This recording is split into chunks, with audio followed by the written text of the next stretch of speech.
Le Brexit n'aura donc pas lieu le 29 mars. Cette date souhaitée par certains, redoutée par d'autres, que tous les Britanniques avaient en tout cas coché dans leur calendrier il y a bientôt 3 ans.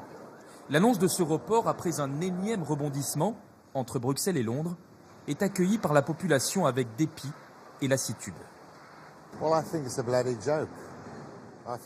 C'est une sacrée blague. Il faudrait virer ce gouvernement parce qu'il fait n'importe quoi.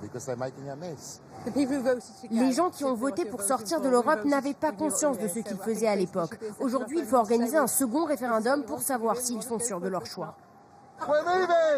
Plus de 17 millions de Britanniques ont voté en faveur du Brexit. Et beaucoup d'entre eux ne regrettent pas leur choix. Ils le réaffirment même.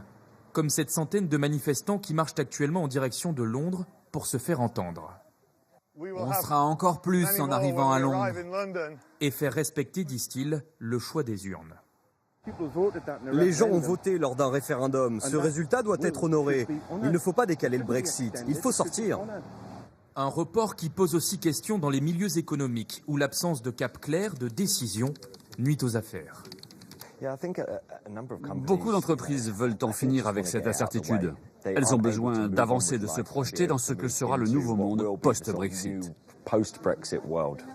Selon un récent sondage, 90% des Britanniques estiment que l'impasse politique actuelle autour du Brexit porte atteinte à l'image et à la réputation du Royaume-Uni.